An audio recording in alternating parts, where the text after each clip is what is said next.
I always assumed the phrase, "Forbidden book reveals the horrors behind alien encounters on Earth" was nothing more than a sensational headline, something you'd see in a dusty corner of the internet. But that was before I discovered the manuscript in the old archives, tucked away behind rows of forgotten tomes that hadn't been checked out in decades. There are moments I still question if my mind was simply playing tricks on me when I pulled that slim, leather-bound volume from the shelf. Could a collection of centuries-old pages truly unravel everything I thought I knew about our existence?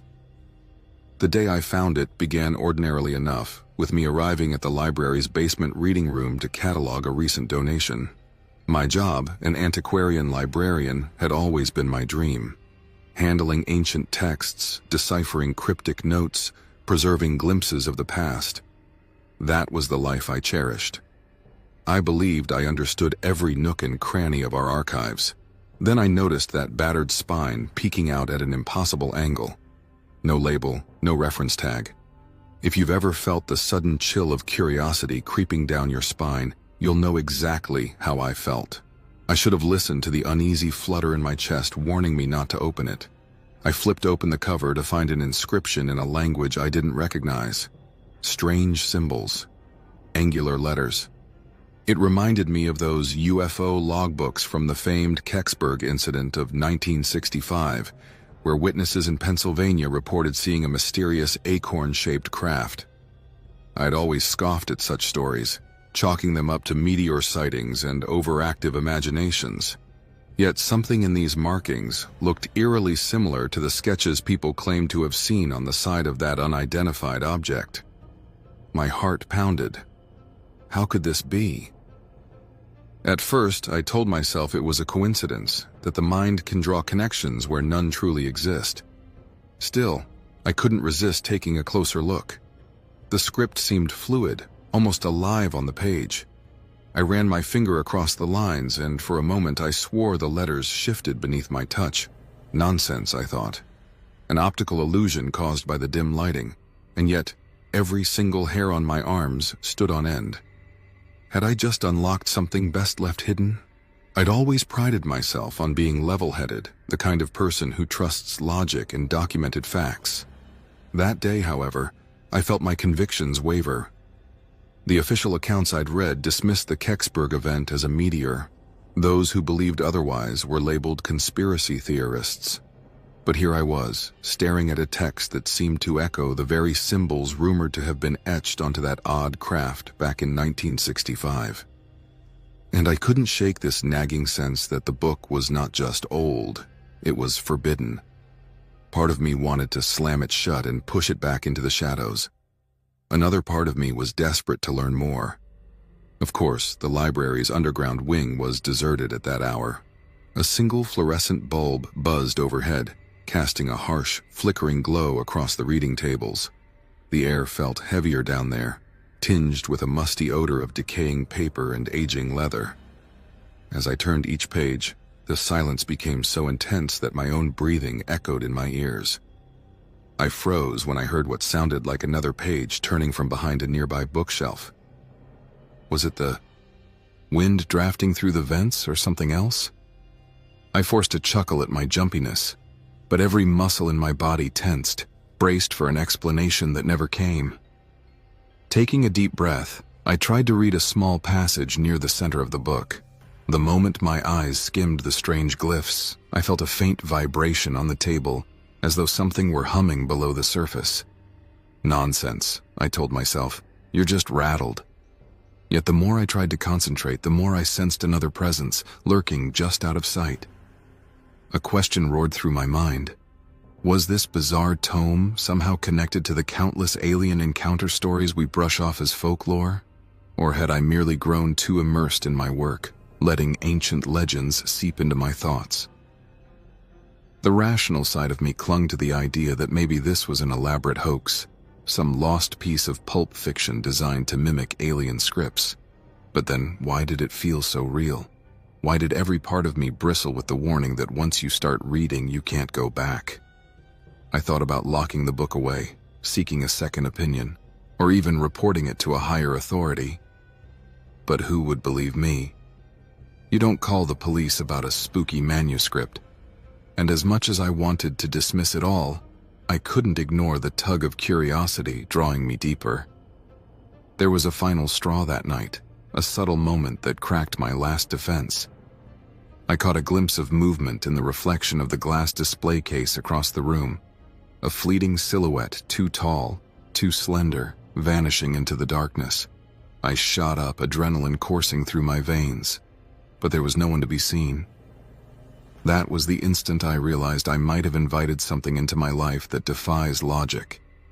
The numb dread in my chest told me my once comfortable reality was on the verge of crumbling. Something in these pages whispered secrets of our ancient bonds to forces beyond Earth, and I couldn't unsee what I'd uncovered. No, I couldn't deny it any longer. As I steadied my breathing, the hum of the lights seemed almost deafening. Then, faint but unmistakable, a sound drifted through the far end of the corridor, like a distant, echoing voice. In that breathless moment, I knew everything I believed in was about to unravel. When I heard that voice echo through the abandoned corridor, I knew nothing would ever be the same. I almost dropped the manuscript when the corridor light flickered back on, revealing a figure standing at the edge of the reading room. My pulse pounded, and for a split second, I thought I'd finally caught the intruder, or whatever presence I had sensed the night before. Heart in my throat, I stepped forward, bracing for a confrontation. But the figure vanished into the darkness, leaving me with nothing but an empty hallway and a rising sense of paranoia. I lunged toward where it had stood, determined to find some tangible proof of my encounter. Then I flipped on every overhead lamp I could reach, expecting an answer right then and there. Instead, all I found was silence and the same dusty hallway. That shock hit me like an electric current. I truly believed I was about to uncover the truth in that instant. Looking back, I realize it was only a false dawn. The so-called breakthrough offered no clarity, just a deeper pit of questions. I paced the aisles with the forbidden book clutched under my arm, scanning every shadow. Could someone be tailing me? Or was my imagination already fraying after one too many late nights? I fought down a surge of panic, reminding myself that logic should prevail. Still, the library felt different in the aftermath, more oppressive, as though the walls themselves were leaning inward. Every footstep echoed in a way that turned the space into a cavern of secrets. The overhead lights buzzed with that low, pulsing hum I'd noticed earlier, a sound that seemed more alive than any normal fixture had a right to be. My eyes kept darting back to the manuscript, almost hoping it would glow or react, anything to make sense of what I'd just experienced. Nothing. But there was no shaking the sensation that something bigger had only begun to surface. Gathering my courage, I returned to the reading table, determined to examine the book again. The first few pages were cryptic scribbles interlaced with diagrams of spiral shapes, reminiscent of old alchemical texts. If you've ever seen historical sketches of celestial bodies, you'd understand the eerie familiarity of it, like an ancient interpretation of star maps. I found repeated references to the Watchers, though the text was so fragmentary that it provided no direct explanation. A colleague of mine, Adam, one of the archivists who specialized in medieval Latin, happened to stop by. I showed him some passages in hopes he could confirm the language. He hesitated, looking puzzled. "It's like it's mixing archaic Latin with something else," he murmured, squinting at a particularly faded line. "I see these repeated phrases, but they make no grammatical sense. This symbol here, I've never seen anything like it." We traded uneasy glances, neither of us wanting to voice our shared suspicion that the manuscript wasn't meant to be read by ordinary eyes. Adam admitted he'd heard rumors of clandestine texts locked away in restricted archives, manuscripts detailing bizarre theories about alien influences on human history. He also mentioned a rumor from the 1980s of a secret project near Groom Lake, allegedly studying non-human languages. The official story chalked up everything in that region to cutting-edge flight tests, yet conspiracy circles linked it to hidden artifacts. I'd once thought such stories were wild exaggerations, Now I wasn't so sure. Adam insisted we run a quick carbon dating test on a small corner of one page, hoping to identify the manuscript's true age. We carefully collected a loose scrap, but the library's small lab equipment only went so far.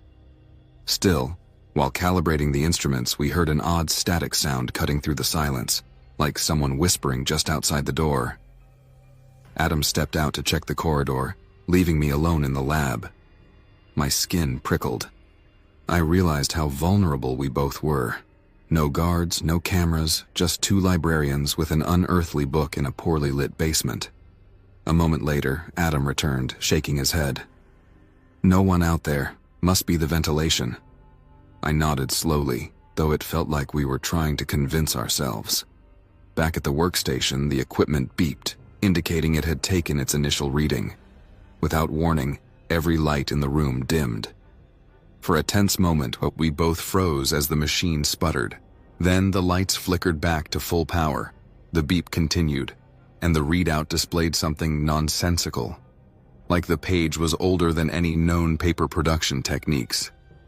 Adam stared wide-eyed. "This can't be right.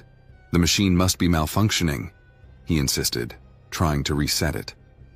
But a sliver of doubt slid into his voice. I could see it in his face. He couldn't fully dismiss the possibility that this thing was, in fact, ancient. We only had time for one more test before the machine shut down entirely. The second reading confirmed our worst suspicion. Either the book's pages defied our understanding of chronology, or we had proof of a history so far outside the boundaries of recorded civilization that it threatened to rewrite everything we knew. Before we could discuss it further, an unexpected pop sounded above us, like a fuse blowing. All the overhead lights died in an instant, plunging us into total darkness. I fumbled for the flashlight on the lab counter, but my hands were shaking so badly I almost dropped it. In the brief glow, I caught a glimpse of Adam's terrified expression. Then the strange static crackled again, louder this time, and a voice, low and distorted, seemed to echo from the library's distant aisles. We exchanged a frantic look, adrenaline surging. Could that have been a warning or something else entirely? Right then, I realized our discoveries were just the start. Whatever secrets the manuscript held, they went far beyond cryptic symbols and improbable dates. We weren't simply dealing with an old book. We were tiptoeing around forces that defied the rules we took for granted. And if that voice was any indication, we'd already attracted their attention. The flashlight's beam wavered as I held my breath, listening to the hiss of static. A single guttural whisper sliced through the silence, sending a chill down my spine. It was enough to make one terrible truth crystal clear. The real horror was only beginning. I barely slept after the lab lights died. Every time I closed my eyes, I saw swirling symbols and shadows skulking just beyond my vision. The next morning, Adam and I agreed to keep our findings under wraps for the time being. We didn't want rumors running wild about ancient alien manuscripts in the library basement, at least not until we had actual evidence that wouldn't brand us as lunatics. Still, my nerves were frayed. I swore the shadows in every corner of the building felt a little darker, as if the walls themselves were closing in on me. To get a clearer sense of what we were dealing with, Adam suggested inviting a friend of his to take a look. Dr. Miriam Russell, a local historian known for her expertise in obscure medieval texts and conspiracy lore. He arranged a discreet meeting in the staff lounge, away from the archive's constant echoes. With the manuscript safely tucked under a cotton cloth, I couldn't help but notice the tension in Adam's posture, like we were handling a time bomb. Once Dr. Russell arrived, he took her aside for a hushed conversation before introducing us. She looked skeptical, but there was a glint of curiosity in her eyes. I laid the forbidden book on the table, peeling back the cloth to reveal the faintly glowing cover. Dr. Russell couldn't help but flinch at the sight of those cryptic glyphs. She put on a pair of white gloves and leafed through the pages, her brow knitting in concentration. "These inscriptions resemble alchemical or astrotheological scripts," she murmured, "but I can see no direct correlation to any known dialect." Some passages echo early Renaissance occult manuscripts, but others...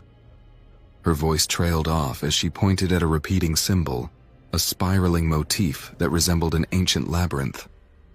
This pattern appears in multiple cultures. You see it carved into certain megalithic structures across Europe in old Mayan designs. Are you sure this book originated here? I shrugged, feeling my stomach twist. We don't know where it came from. It just appeared in the archives. She set the manuscript down and gave me a measured look. You've heard of Project Condign, right? The British UFO study that was declassified in 2006? It mentioned plasma-like entities, electromagnetic anomalies. Nothing concrete, but enough to stir debate. There were rumors some of the data referenced older texts believed lost. Could this be connected? Her tone hovered between scientific curiosity and outright disbelief. I felt a flicker of relief that she was open-minded enough to consider such a connection. Meanwhile, Adam hovered beside her, flipping through his notes. He'd dug up additional leads overnight. Old records from an unsolved case in the 1930s involving odd sightings near an abandoned monastery. The official story at the time blamed it on mass hysteria and nighttime illusions, but locals whispered about a secret excavation that uncovered markings on the monastery walls, not unlike the symbols in our book. I recalled reading a footnote about that incident years ago and thinking it was just small-town folklore. What if these sightings weren't illusions? Adam said, and they match what's in our manuscript? We could be dealing with a long-standing cover-up. A cold shiver cut through me. I felt like the ground beneath my feet was tilting, as though we'd stepped onto the precipice of a vast conspiracy. Part of me wanted to laugh it off, but the evidence was piling up in ways I couldn't ignore. The morning sunlight streaming through the staff lounge windows did nothing to dispel the claustrophobic dread building inside my chest. Before we could discuss it further, the old building's PA system crackled. A voice, thin and distant, announced a power maintenance test in the basement. The timing felt too convenient. My thoughts jumped to the flickering lights, the mysterious figure in the corridor, the cryptic radio static. Could someone be orchestrating these outages or intrusions to keep us on edge? Dr. Russell gave a worried glance at her watch. If that basement goes dark again, any tests you might have planned are at risk, and I need to see the place myself, if you'll allow it. I led her and Adam back down the creaking stairwell. The deeper we went, the colder the air became, as though someone had left an unseen door open to the winter chill. A heavy silence pressed in on our ears. Even the usual hum of old machinery seemed muted, replaced by a faint ringing that I couldn't pinpoint.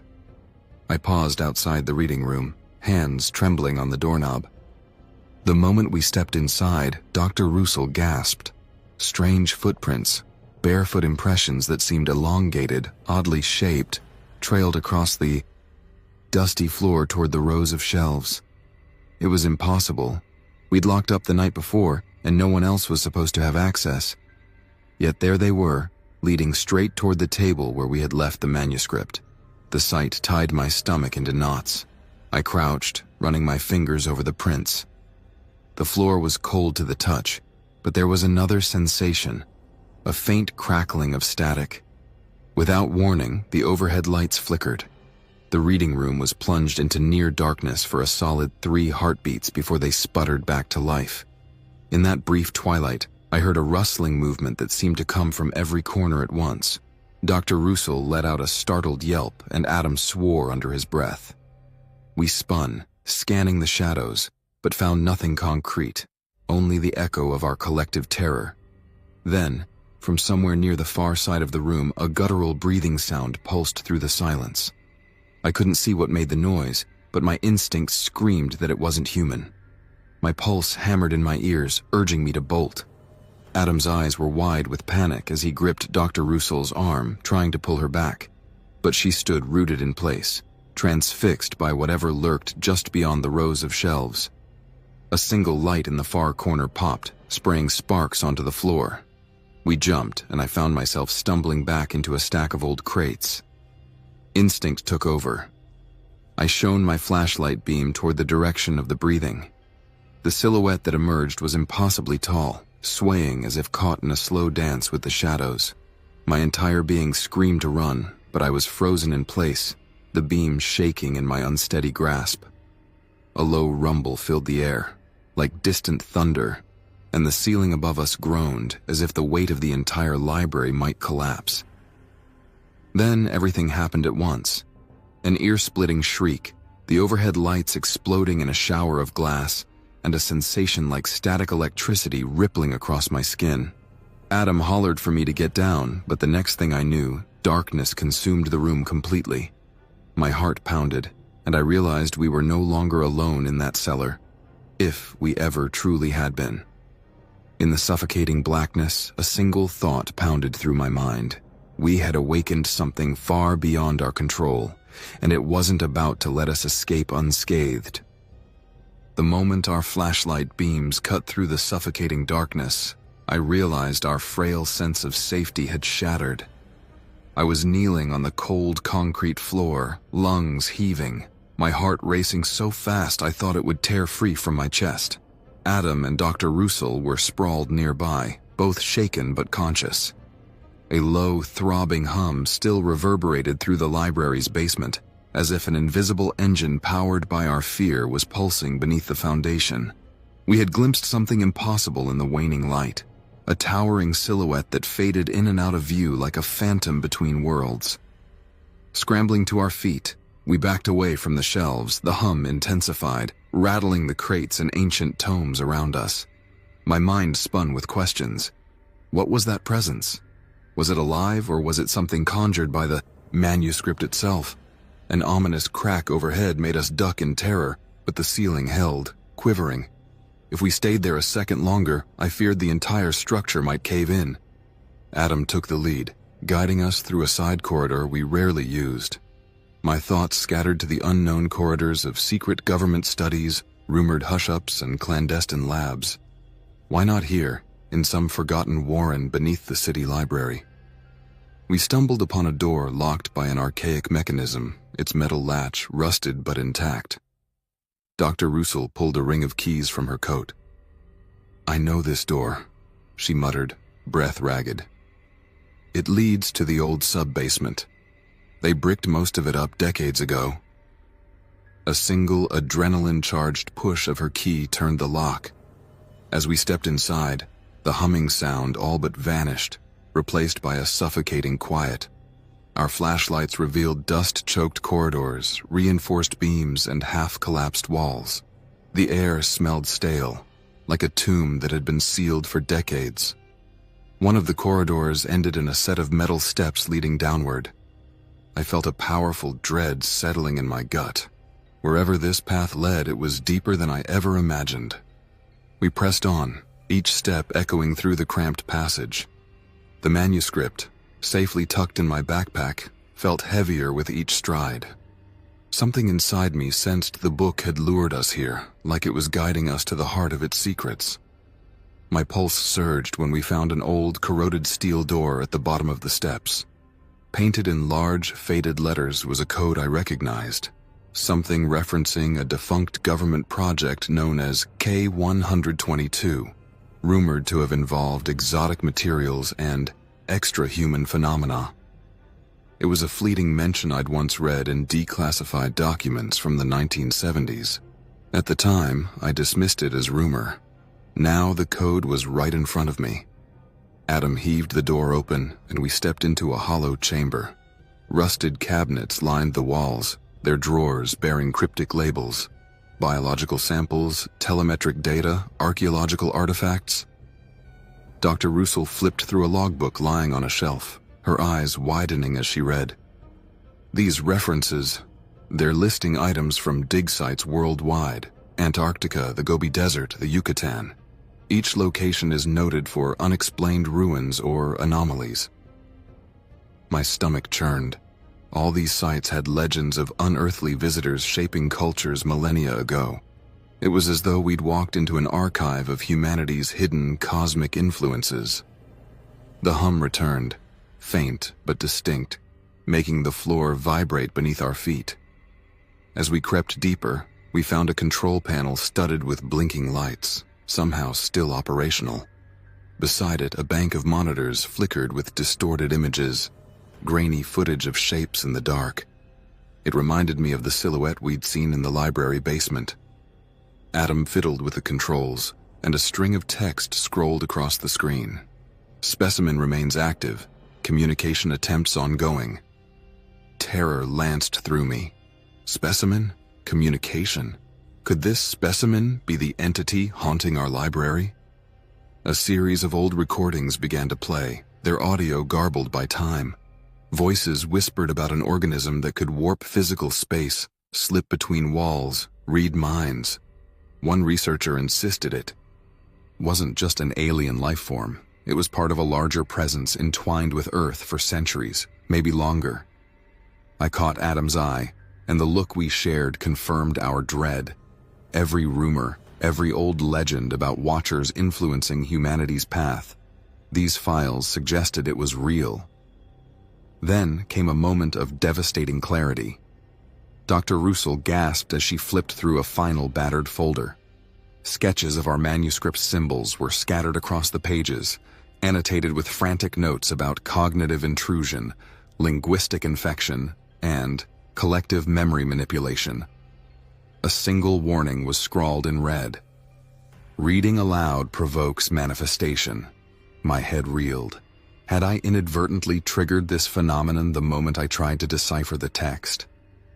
Suddenly, the monitors flared, revealing a distorted figure looming behind us. Every screen showed the same monstrous silhouette, but it moved differently in each feed, twisting and towering in a way that defied logic. In unison, they let out a static-laden hiss that made my hair stand on end. No one needed instructions. We bolted for the corridor. The entire sub-basement erupted with a deep, resonating groan, dust and debris raining down as if the place was coming alive or being torn apart. Adam tugged at my sleeve. We have to destroy it. The manuscript. If it's the key, maybe destroying it can stop, whatever this is. I clutched my pack, uncertain. Could obliterating the book sever Earth's tie to these entities, or would it unleash something worse? My thoughts spun wildly. We sprinted up the steps, the floor trembling as the structure threatened to collapse. In that frantic dash, I realized how high the stakes truly were. This wasn't just about our survival. If this presence had truly shaped humanity's evolution, then any drastic move could ricochet across our entire species. Bursting through the steel door, we slammed it shut behind us. The humming reverberated on the other side. My breath came in ragged gasps as I looked down at the ancient volume in my hands. Even through the thick cover, it felt warm, almost alive. A final jolt shook the corridor, and overhead lighting began to fail, plunging us into near darkness. For one horrifying instant, I glimpsed a ripple in the air, a distortion, like a tear in reality, snaking its way down the hallway toward us. Whether we had the courage or recklessness to destroy that forbidden book, one thing was excruciatingly clear. We'd barely scratched the surface of the evil stirring beneath our feet. And that realization, as much as anything else, threatened to unmake everything I thought I knew. I don't know how long we stood in that corridor, frozen by the sight of reality distorting before our eyes. The air itself seemed to ripple, as though time and space were unspooling at the seams. My fingers clenched around the forbidden manuscript, the heat radiating through the cover almost too intense to bear. Behind us, the sub-basement door rattled, accompanied by that familiar low hum, a portent of something beyond human comprehension stirring beneath the library's foundations. With every ounce of courage, we forced ourselves to move. Adam led the way, flashlight trembling as it cut through swirling dust motes. Dr. Russell hurried at his side, her breath coming in tight gasps. My own pulse hammered so loudly that each heartbeat felt like a countdown. The corridor walls groaned again, a hollow metallic scrape echoing in the darkness, reminding us that the library stood on the edge of collapse, and we weren't the only ones trapped inside. At last, we stumbled into a larger alcove used for storage, a cramped space piled high with crates of obsolete reference materials. I pressed my back to the cold concrete wall, clinging to the book like a lifeline. Dr. Russell, pale as a ghost, stared at me. "If that presence is truly tied to this text," she began, voice shaking, "destroying it might banish whatever's down there. But if it's been guiding humanity for centuries," Adam countered, "we could be severing an ancient link that might protect us, or doom us. For all we know, there are reasons behind these. Watchers, reasons we can't possibly grasp." I recalled the photos and files we'd seen in the sub-basement. Cryptic references to K-122, past excavations revealing structures and symbols that predated known civilizations. Suggestions that entire chapters of human progress had been nudged along by forces from the stars. A wave of nausea churned in my stomach. All my life I believed we shaped our own destiny, but these artifacts hinted otherwise, that we were never alone, that humanity's key evolutions might have been orchestrated, not organic. And now I held their nexus in my trembling hands. A loud crash shook the walls and the lights dimmed. I gasped as fragments of masonry clattered around us. We had to act quickly or risk the building collapsing on our heads. Ignoring the lancing pain in my shoulder from falling debris, I looked at the ancient volume in my grasp. A single question pulsed in my thoughts. Would destroying it end our nightmare, or unleash something irreversibly worse? Adam gritted his teeth. "We need to decide, now." Unable to quell the surge of desperation, I tore open my backpack and yanked the manuscript free. My fingertips tingled with pins and needles the moment I made contact with the parchment. In that instant, a voice flickered through my consciousness. Not in English or any human language, yet I understood it. A plea, a warning. It was like a sliver of cosmic awareness had pierced my mind, revealing glimpses of swirling galaxies and half-familiar silhouettes stepping across eons of human history. I reeled back, nearly dropping the book. It felt like I had stared into a chasm of infinite time, a place where events flowed in loops, not lines. Dr. Russell steadied me, her eyes reflecting the same fear I felt. Somehow, the Watcher's presence, if that's truly what they were, now coursed through my veins. There was an intimacy in the link that paralyzed me. Through ragged breaths, I glimpsed our own species forming civilizations, drawing cosmic symbols we couldn't possibly understand, all under the silent observation of these unseen forces. "Whatever you're seeing," Adam said, gripping my shoulder, "fight it. We can't let them control us." Summoning every shred of willpower, I hurled the manuscript down onto the cold concrete floor. The noise rang out like a gunshot. Dr. Russell placed a trembling hand on the cover, then hesitated. Together, Adam and I pried open a battered crate to retrieve a heavy metal case. Inside lay a small emergency flare kit with ignitable rags. With the building quaking around us, we wrapped the book in cloth and soaked it in flammable liquid. This was our last, desperate gambit. My heart pounded as Adam struck the flare. The blazing spark illuminated our terrified faces, revealing for just a second the swirling distortion behind us, a faint silhouette forming in the air. Dr. Russell squeezed her eyes shut. I dropped the flame onto the soaked cloth, and the rags ignited with a whoosh. The pages began to burn, curling at the edges, blackening with an eerie hiss. A pulse of energy ripped through the corridor, strong enough to knock us off balance. I glimpsed the silhouette contorting, a scream of static erupting into my mind. Then it vanished.